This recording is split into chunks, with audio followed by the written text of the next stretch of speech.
The last Bookers of 2022 is my first Bookers ever. So let's see how good the juice really is. Hey everybody, welcome back to another episode of the Bourbon Hutch. Thanks so much for joining me on this journey through the world of whiskey. So that's right, today we've got a pretty iconic setup here, one that I'm really excited about. We've got Booker's Bourbon.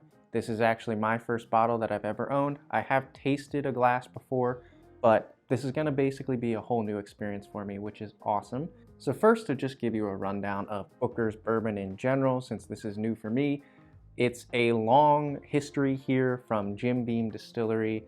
I believe it was one of the first uncut and unfiltered, straight from the barrel kind of experiences available on the mass market. Comes from Fred Noe, who legend says used to try to find some great barrels in the rick house and then save them and give them as holiday gifts, and then it kind of caught on and they ended up using that idea and going to mass market with it. So they come out with 4 batches every year now. Lots of people try to get the whole collection and, have all 4 of these boxes. It's a great presentation. They really do it up. Usually it's between 6 and 8 years old, and right now I believe the going MSRP on these is $89.99, so 90 bucks. I was actually able to pick this up at a Kroger near me for 75 bucks, so super happy about that price and super excited to dive in. So in terms of this specific batch, batch 4 from 2022, it's called Pinkie's batch. Let's get into the full backstory here because they give you a nice little card that tells you everything you need to know about the particular bottle of Booker's you have in front of you. So this is, first off, 122.4 proof, so pretty nice proof. Age-wise, it is 6 years, 10 months, and 10 days old. So closer to 7 years than 6 years, but still in that 6-year category. And then the batch story here says, Frederick Booker Noe, better known as Pinkie to his family and friends, was my granddad. And this is written by Freddie Noe. To this day, I'm not actually sure where Pinkie got his nickname from, but one thing I do know is that he was someone who always followed his passions, just like I do with my whiskey making. So obviously there's kind of a longer explanation there, but comes from his granddad's name and paying homage to your granddad. So that's pretty cool, and I'm excited to dive in. Just before we get to the nose, palate, and finish, do want to say that it's been an awesome year in 2022 to see the channel grow. If you haven't subscribed already, would appreciate you joining the community, hitting that big red button, and if you're liking all the content coming out of the channel, hit that like button too. All right, without further ado, let's get into the bourbon.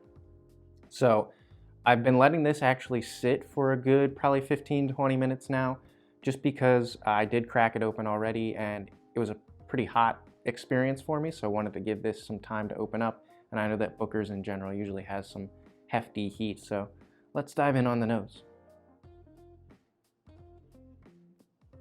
All right, there's a heck of a lot of vanilla on this nose for me. A good caramel vanilla base. Some like roasted peanuts, so I get that a lot on Jim Beam, but it's certainly pretty strong. There might be some like dark cherry or like black cherry notes. Very rich, darker fruits kind of going on here. But really what's sticking out to me is just that sort of pure, creamy vanilla flavor.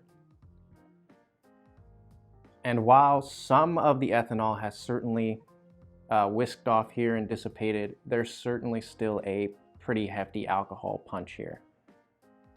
So not to be unexpected, but I'm anticipating, again, this being a little bit more of an in-your-face, hot experience, and it gives a little hint of that on the nose.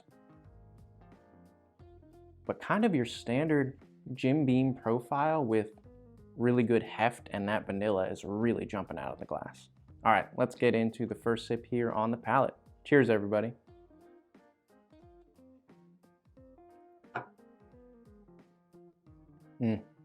Well, first of all, yeah, it's got some heat to it, and it kind of burns going down, lingers a little bit, gives you that strong Kentucky hug.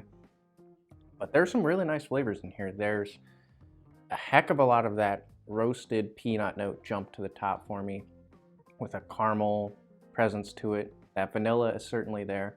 And then there's a lot of like cinnamon and baking spices.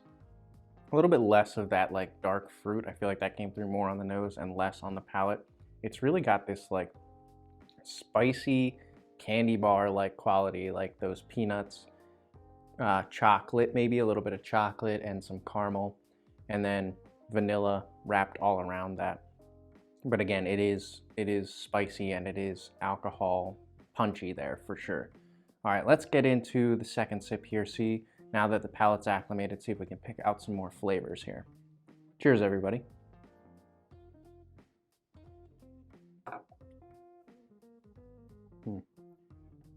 Yeah, man, that has some burn on the tongue and the sides of the mouth for sure. I picked up a little bit more of like an apple presence on that.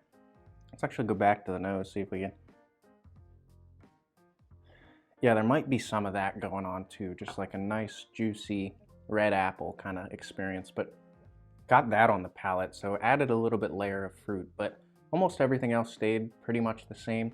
Maybe a little bit of barrel char too, so just a little bit of that char presence coming through for me, but overall, it's that like pungent, peanutty, spicy core to it with vanilla and caramel sort of wrapped around it. Very, very nice sipper, good array of flavors, not super complex, but it kind of stays in its lane and presents those flavors at full force, which is very nice. I do think it's a little bit spiky. I do think it's a little bit hot and a little bit sporadic with when that heat hits you, and then it does burn a little bit going down. More so than other products I've had, which are this proof or higher and maybe sip a little bit smoother. Could be a product of this only being just under 7 years old, so it does have some spiky elements to it. All right, let's go in for the third sip now and evaluate the finish, see how long that lasts, and pick apart that dimension of Booker's batch 4 from 2022. Cheers, everybody.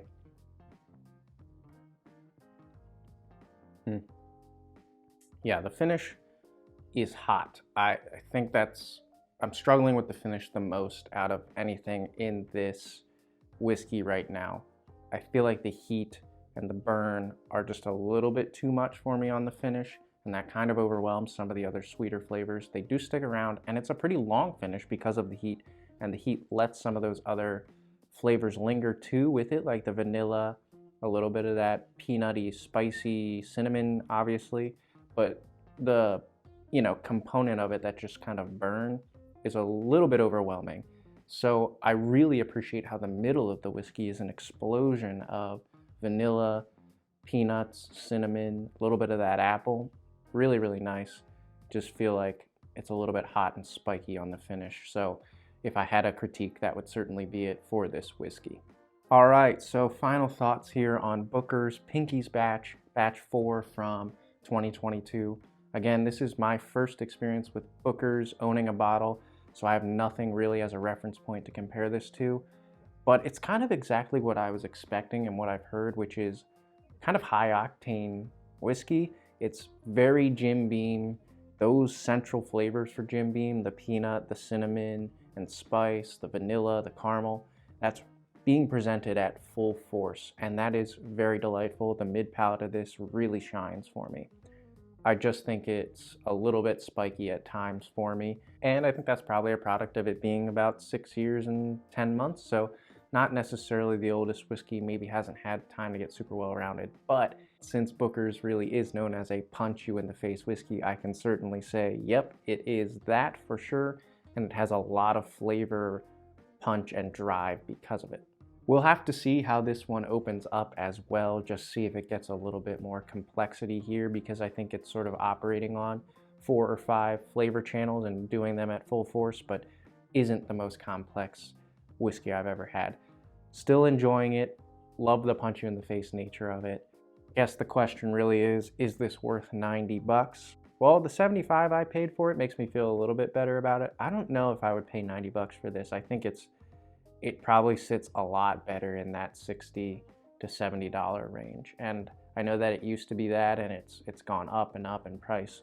But I feel like there's similarities here between something like a 1920 from Old Forester, which probably is actually a more well-rounded experience for me. So 90 bucks is probably a little bit much. Happy to have gotten this bottle though for myself to taste it and experience it. great presentation. You kind of have to grab one when you're collecting whiskey and have one of these boxes and these bottles on your shelves. So I think that about wraps it up here on Booker's Bourbon Pinkie's batch 4 from 2022. Let me know in the comments below if you've been able to taste this batch and what you thought of it. Also would love to hear your opinions on Booker's overall and start a conversation around that. Until I see you guys again for another video, all I can say is keep drinking good whiskey and cheers.